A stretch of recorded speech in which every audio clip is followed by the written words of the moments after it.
So ours is just a matter of getting out and talking to a lot of people. We're doing a lot of ground game activity, and that's why we're in this race, and we're going to win this race. People in Michigan actually want to send somebody from Michigan to D.C. versus D.C. coming to Michigan, and that's what they've done. EV mandates are killing our auto workers. They know it.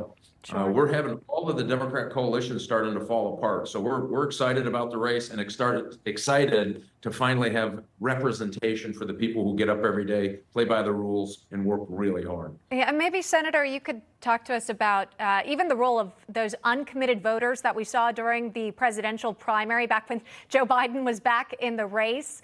So many dissatisfied Democrats, it seemed to play out when he was running.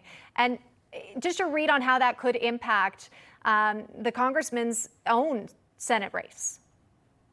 Sure, where there are a lot of dissatisfied voters in Michigan and across the country. I mean, who wouldn't be dissatisfied with record high inflation and a wide open border and war and conflict breaking out all around the world? And Alyssa Slotkin has been right there with Joe Biden and Kamala Harris voting 100% of the time with the Biden-Harris agenda. She voted for both of the big trillion-dollar tax and spend bills that created so much inflation that working families in Michigan can't afford to buy groceries or pay for their gas or pay for their insurance.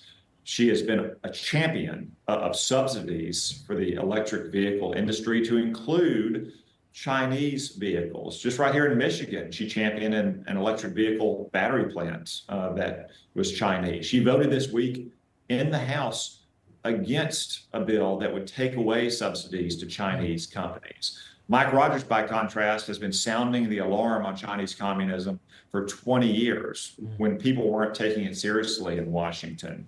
The people of Michigan deserve a voice and a champion in the United States Senate, and that's going to be Mike Rogers. You gentlemen will both be attending a VFW, Veterans of Foreign Wars, event together. We wanted to get your take on the controversy coming out of the Biden White House over John Kirby's comments regarding the service members killed in Afghanistan. Congressman, can we get your thoughts on that? Well, listen, it gets my blood going. The very fact that they diminished the families that are concerned about the absolute irresponsible withdrawal that led to the deaths of 13 fine U.S. military members, and just sloughing it off and saying vets shouldn't even have the right to respond to this is absolute nonsense.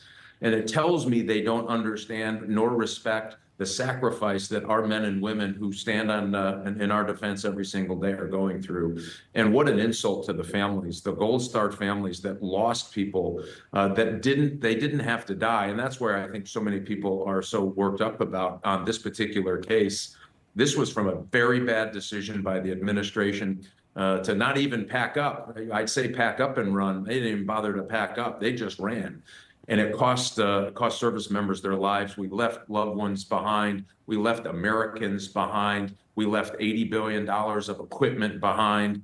And all of that is working against not only our image around the world, but our safety and security as well. And if I could just add too, I mean, yeah.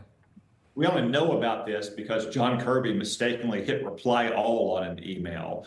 And we got this attitude of dismissiveness towards veterans and towards these Gold Star families. If this is what we learned from just a single reply all email, imagine what happens every day in this administration. As Mike said, you have 13 brave Americans who are condemned to their death in Afghanistan because Joe Biden and Kamala Harris are incompetent and weak.